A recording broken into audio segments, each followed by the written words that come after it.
Well, thank you very much, everybody, and I'm delighted to be hosting this group of really distinguished people and leaders. Few leaders can even compete with the people around this table. They're from Central Asia, and it's a magnificent part of the world. It's also a strong part.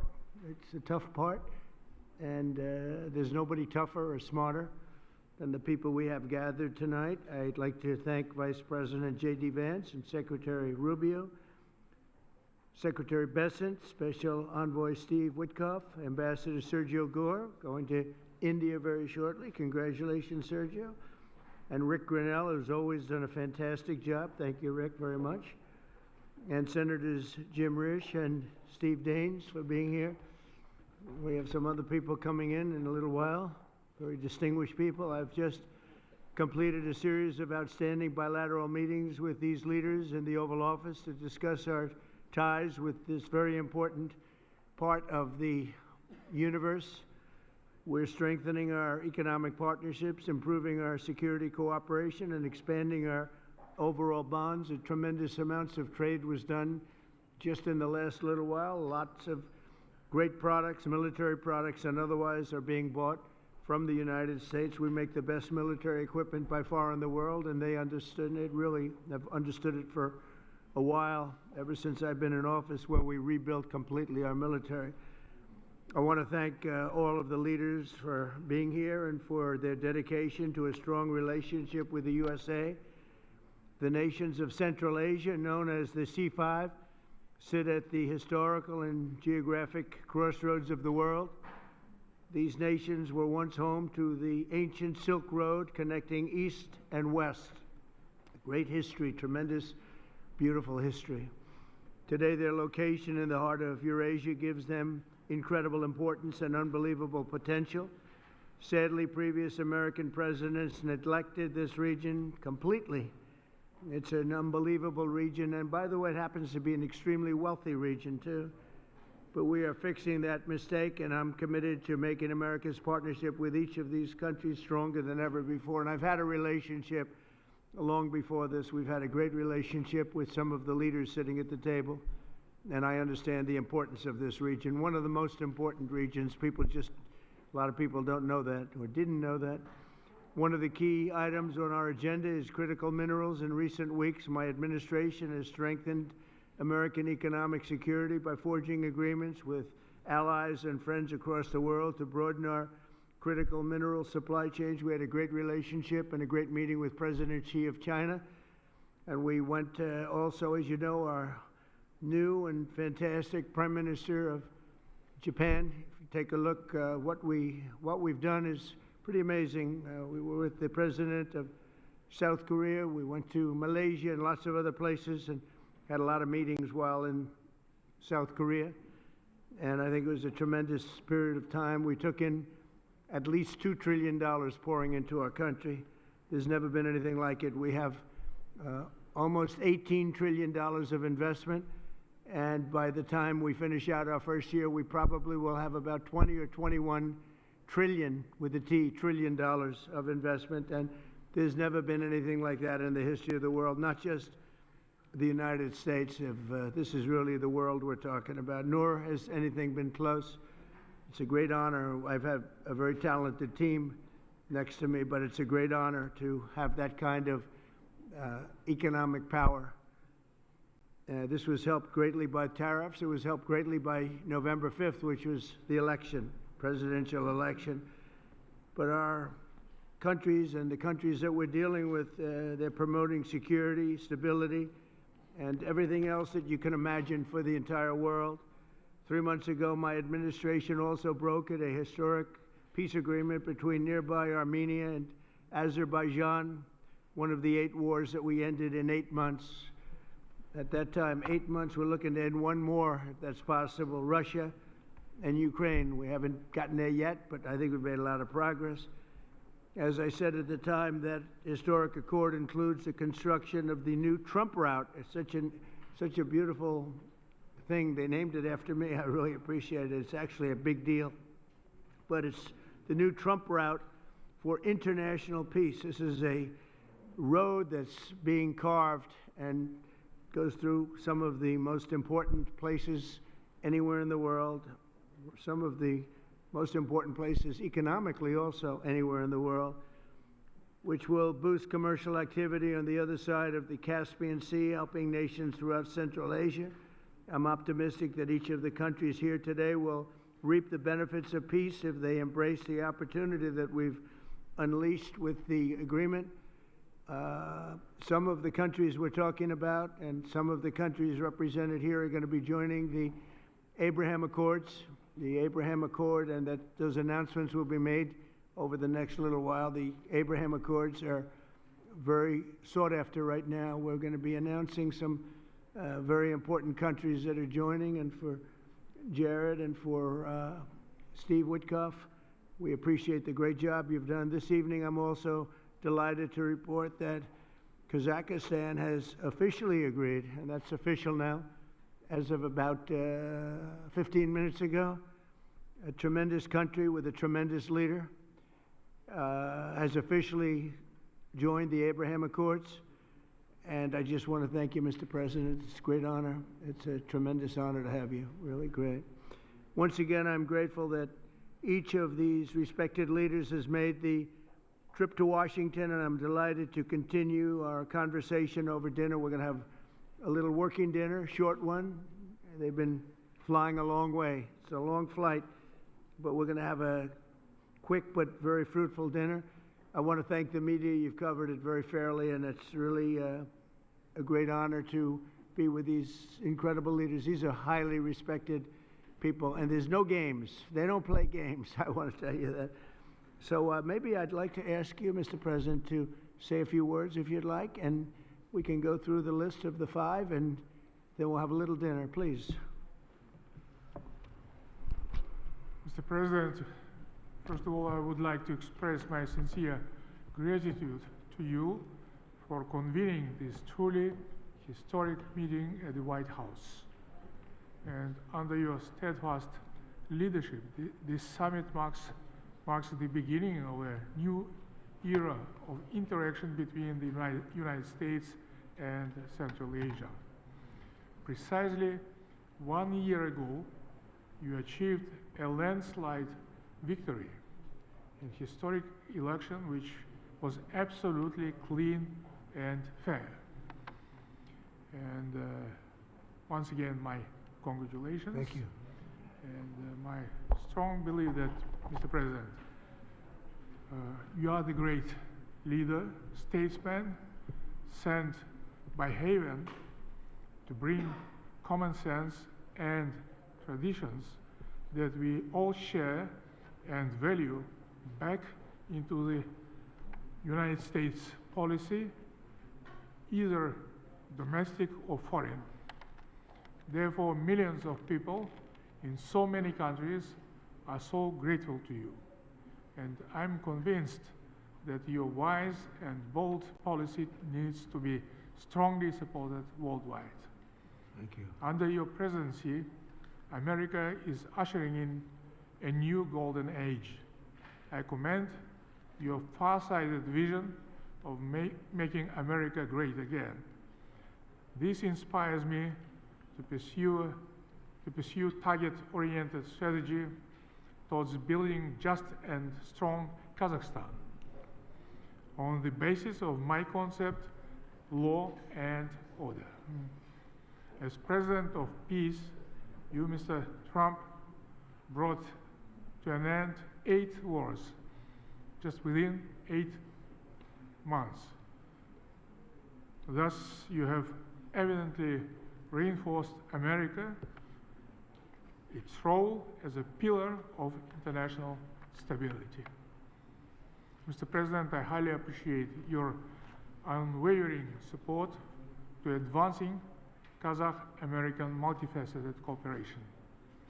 As early as in your first term in the White House, our relations have been legally fixed as enhanced strategic partnership.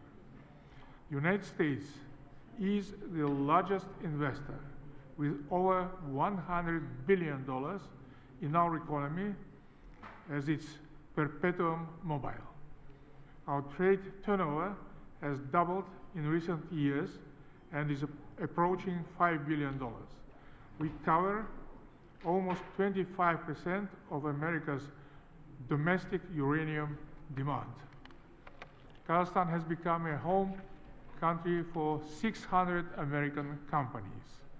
So I think that it's a very good figure, and during my visit alone, our businesses are concluding deals worth over $17 billion, paving the way for even greater B2B partnership. So my political will to seize all those unique opportunities, and this will is firm, is irreversible, and I will keep all important issues under my personal attention. I have no doubts that we have very bright future as it comes to our bilateral cooperation. Thank you, Mr. Thank you, Mr. President. Great job, too. Thank you very much. Please.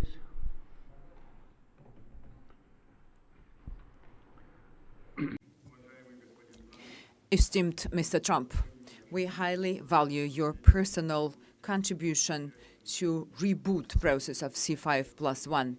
Before that, none of the presidents of United States of America never treated Central Asia as you do. Me personally and all my colleagues are grateful to you. We've felt your close attention, your attitude, and it means a lot for us. Thank you very much for that. In reality, indeed, I'd like to repeat myself. I've told you that already. In Uzbekistan, we call you the president of the world. You've done a lot. You were able to stop 8 wars. And I'm convinced that the war between Russia and Ukraine can be only stopped by you. And we are very much hopeful for that.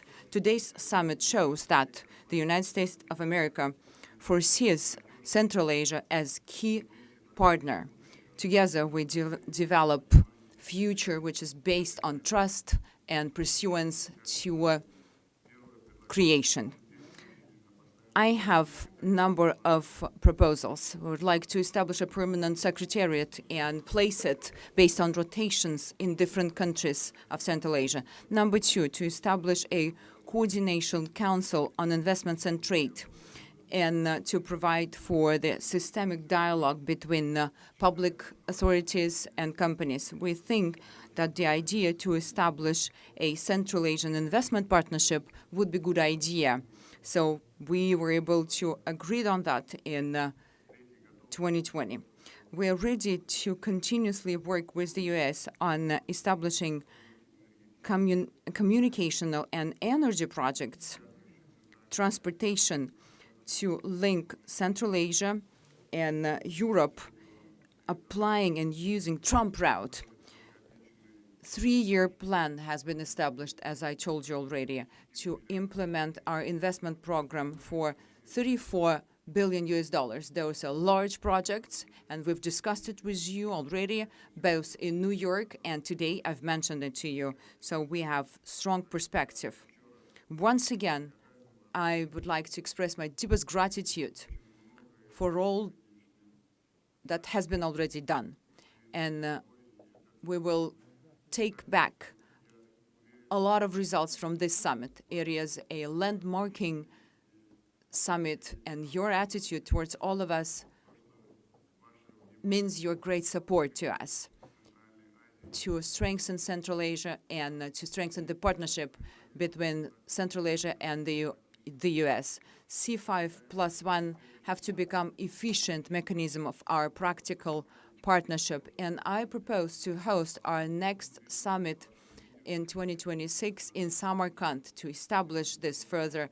I'm pretty sure that, I'm convinced, Mr. Trump, that under your leadership, it will be a strong partnership. Thank you very much for your attention, and we will be well prepared for the summit in Samarkand. Yeah. Thank you, Mr. President. Please.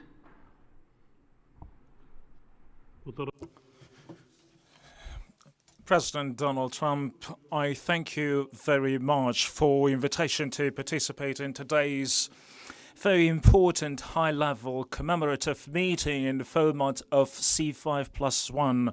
The Central Asia and the United States, you play a remarkable and highly commendable role in ensuring peace and stability in conflict regions around the world, and your peaceful efforts are worthy of praise, and I extend my heartfelt congratulations to you, Mr. President. And today our collaboration, our wide-ranging bilateral cooperation covers different areas: trade, economy, security. As it comes to our security cooperation, we particularly have an excellent cooperation on counterterrorism, fighting extremism, and the drug trafficking. Mr. President, over 70 companies with American investment are operating in Tajikistan today, and 93% of my country is mountainous, and we have an abundance of natural resources, particularly water, hydropower, critical minerals, and rare earth materials. Tajikistan is a home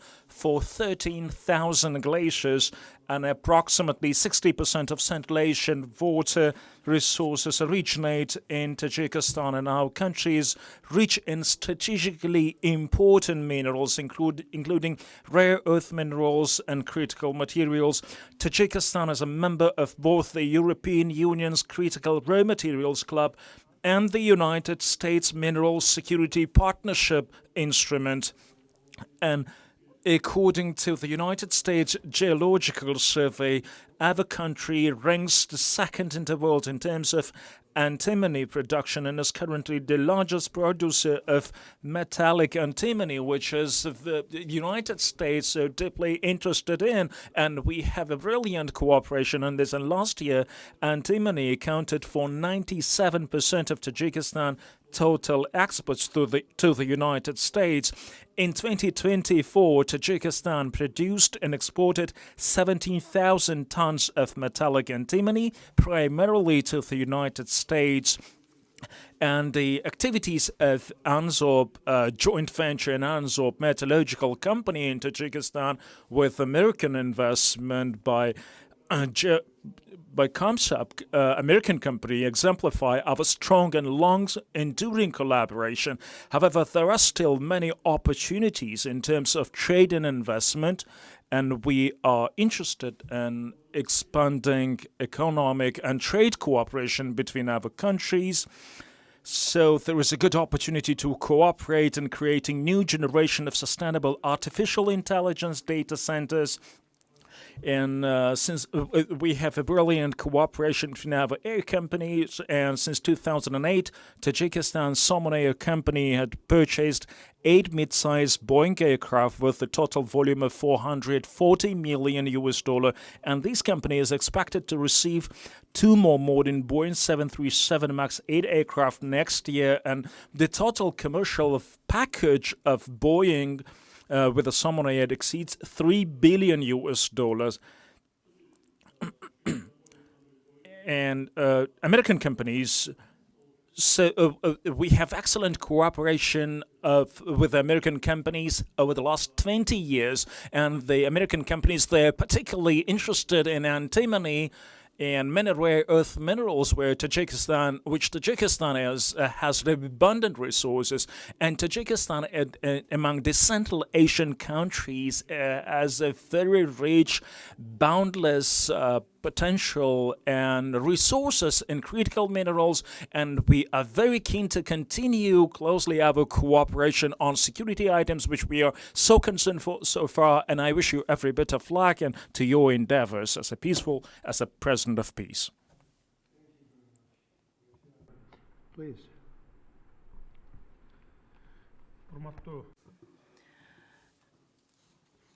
Dear mass media representatives, for me, it's a great pleasure for me to hold a bilateral meeting with President, His Excellency Donald Trump, and to participate in the C5+1.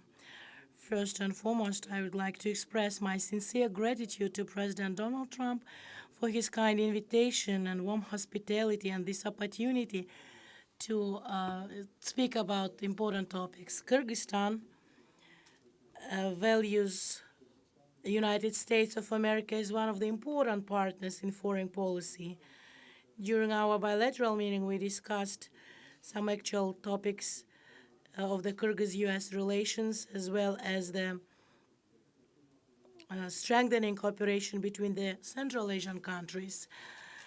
With regard to Kyrgyz-American relations, I would like to emphasize four main areas: economy and investment, including tourism, hydropower development, digital economy, artificial intelligence, and information technology, ensuring peace and security and stability. In this context, I wish to highlight the significant contribution made by President Donald Trump to strengthening global stability and to ending conflicts in different parts of the world.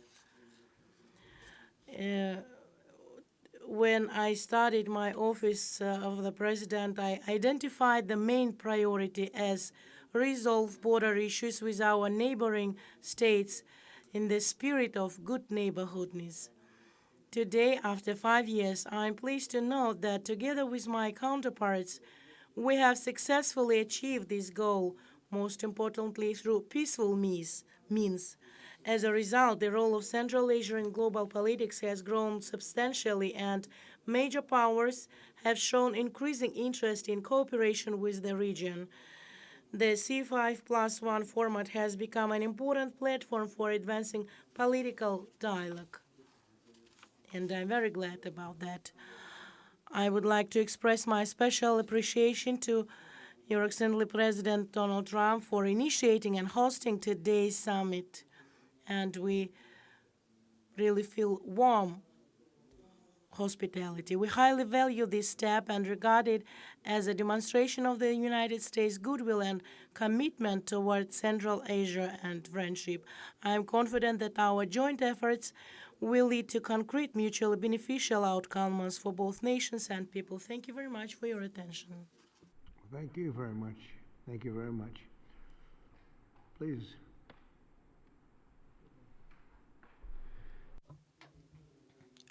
I thank you, Mr. President. First of all, I would like to express my deep gratitude, Mr. President, for the invitation to attend this C5 Central Asia plus US Summit. We consider that we recognize the good results they made since the development of this format, and of course we expand the cooperation in such strategically important areas as security, economy, energy, and environment. We believe that the results of this summit will lead us to further expansion of multi-phase cooperation between Central Asia and the United States of America. I do appreciate, Mr. President, for your warm hospitality. I do appreciate. Thank you very much, and thank everybody. We'll have a little more to discuss, but a lot of progress has been made today, and it's a great honor to have you with us in the United States of America. Thank you. And to the media, maybe a couple of questions, ideally on this topic, please. Please. Kazakhstan and the US have signed over $17 billion in new deals in aviation, minerals, in digital technology. In your view, which area of this partnership matters most? And second question, President Trump, when can we report that you will be the first US president to visit Kazakhstan? When will you be our guest? I think it's very possible that we'll do that. And I think all of those are very important items when you think of it, right? It's, you never know from year to year. One becomes more important than the other, but they're all important, and your country has great natural resources and a great president. Very great president. Thank you. Okay, thank you very much. Yes, please. Vanik amendments. We are just expecting. What? Say it again. Jackson-Vanik amendment. Oh, go ahead. Yeah, go ahead. Well, thank you, Mr. President. Look, Jackson-Vanik is overdue to be repealed. With the help of the president, with working with the president, we are going to get that repealed in the very near future. Thank you, Mr. Okay, thank you very much. Yes, please. On this topic, Kazakhstan already has diplomatic relations with Israel. Can you talk about the significance of this agreement in terms of what it would signal to the region as Gaza moves toward rebuilding? And on the shutdown, there's been discussion about potentially a deal, but it would involve rehiring the federal workers who were laid off. What's your opinion of that? Well, we're going to see about the shutdown. Look, the shutdown is caused by the Democrats, and we're not going to spend $1 trillion or $1.5 trillion on health care for people that came into our country illegally, many of them from prisons and many of them drug dealers and murderers, 11,888 murderers. We're not doing that, so we'll see about that. We shouldn't, they should have, as they've done always in the past, it should have just been extended. It could have been extended very easily, and it should have been. Yes, please. The Abraham Accords is significant, sir, given that they already have diplomatic relations with Israel, what this agreement is supposed to signal? You want to answer that, please? Yeah, so I think the diplomatic significance is that it gives great momentum to the Abraham Accords. And to recap for those those who are listening who don't appreciate, the Abraham Accords, of course, is the historic agreement struck by the president in the first term to rebuild the alliance structure and the relationships between Israel and a number of the majority Muslim countries in that region of the world. What the president has done is actually signaled that the momentum of the Abraham Accords is alive and well in the second administration. I think it's not just going to be Kazakhstan, but also a number of other countries that join in the months to come. So it's a great signal, a great act of friendship, and a great sign that the Abraham Accords is alive and well. Marco? I think that's the wrong way to analyze it. There's a lot of countries that have diplomatic relations with one another. The Abraham Accords is a partnership. It's an enhanced relationship beyond just diplomatic relations and having embassies in each other's capitals.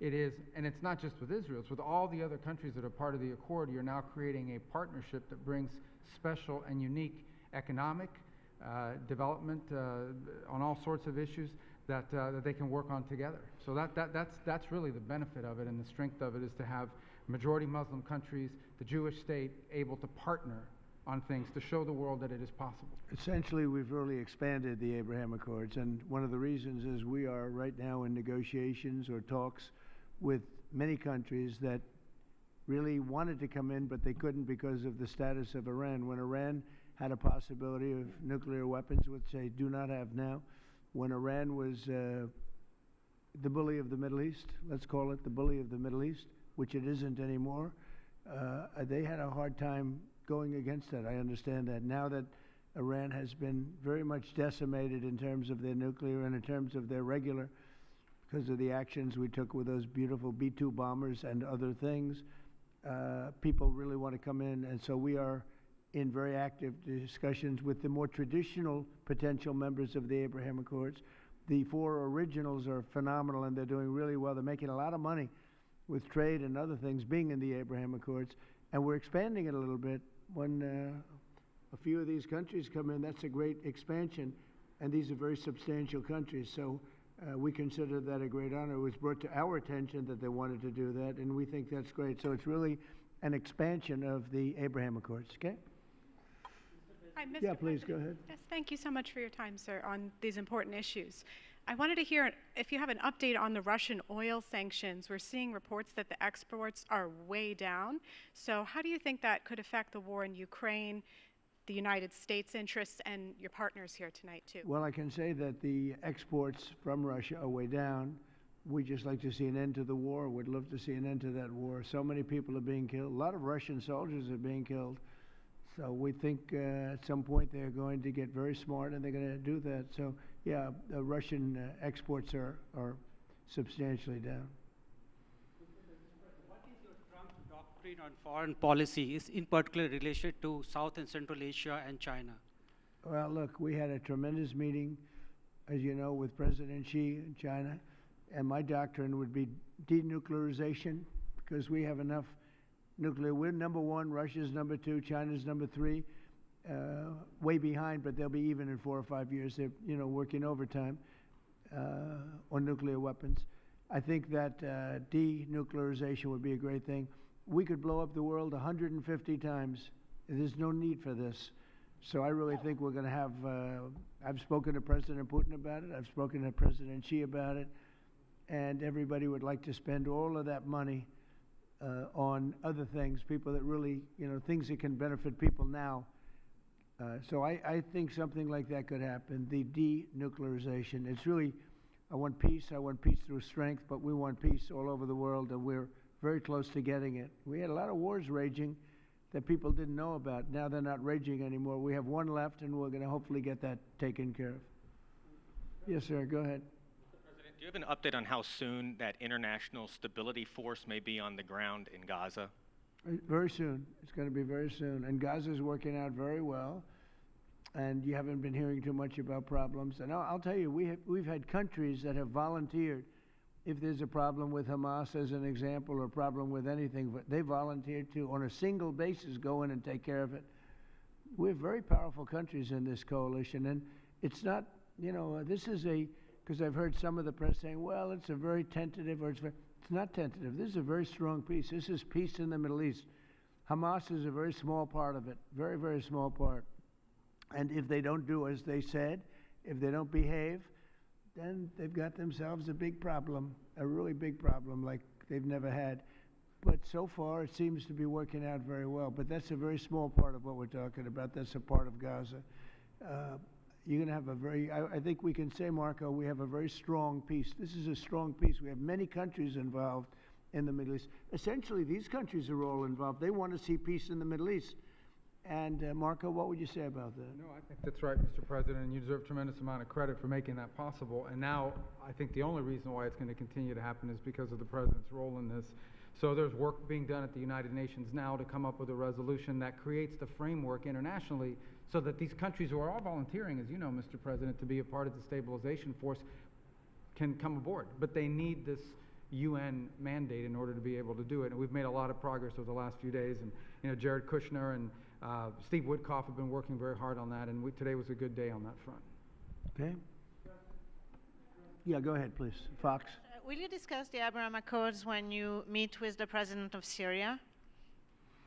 Well, we're going to meet, and I think he's doing a very good job. It's a tough neighborhood, and he's a tough guy, but I got along with him very well, and a lot of progress has been made with Syria.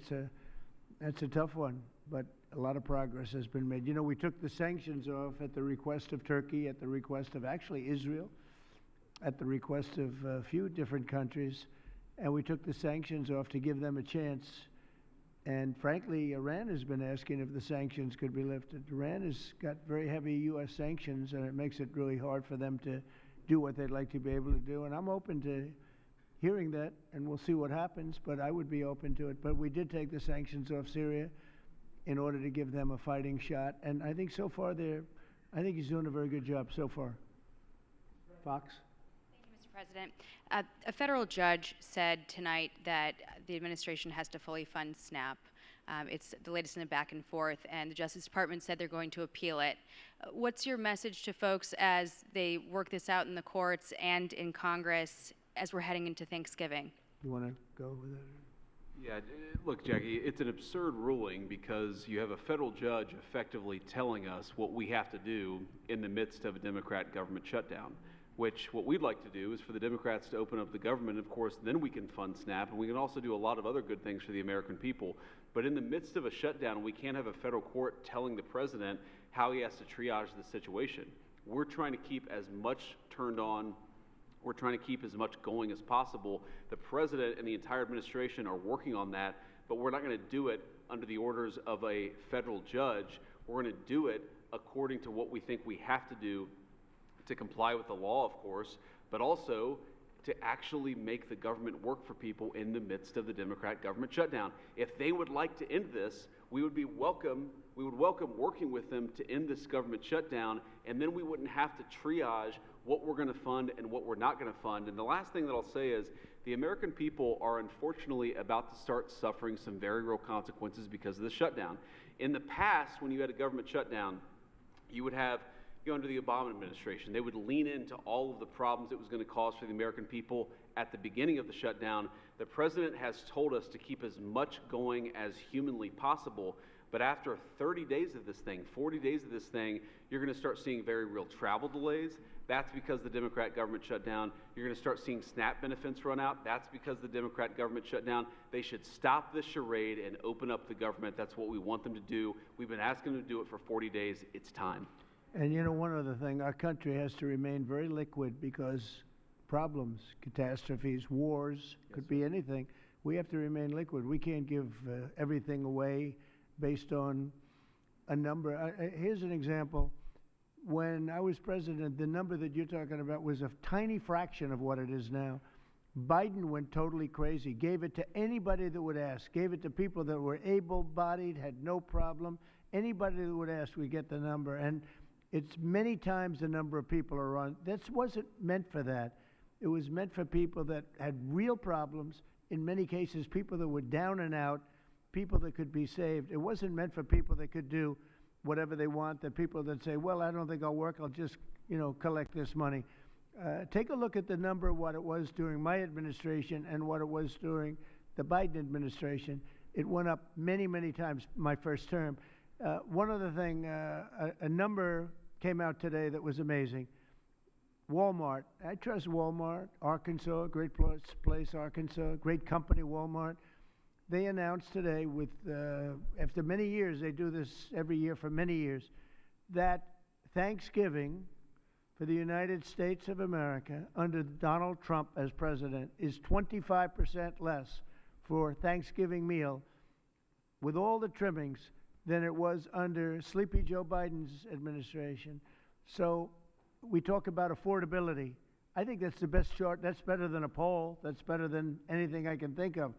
So Walmart, which everybody trusts, and I trust, and everybody trusts Walmart, they're not looking to do anything except give the numbers. And they have for many years. They talk about the cost of Thanksgiving and the cost of living through Thanksgiving and enjoying Thanksgiving.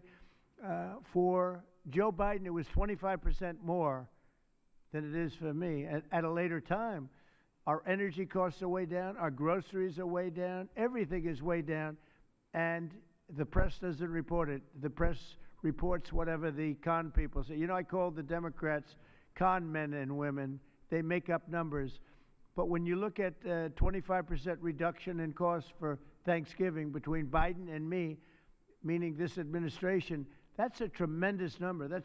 It's the biggest reduction in cost in the history of that chart or whatever it is they do. They do a synopsis of everything. They cover every element of Thanksgiving meals, 25% down. So I don't want to hear about the affordability because right now we're much less. If you look at energy, we're getting close to $2 a gallon gasoline. With Biden, it was $4.50, $5. Another thing, inflation. We had the worst inflation in the history of our country. Now we have virtually no inflation at all. It's down at a very low number and a very normal number. So the affordability is much better with the Republicans. The only problem is the Republicans don't talk about it. And Republicans should start talking about it and use their heads because we have great numbers. We have and they're going to only get better.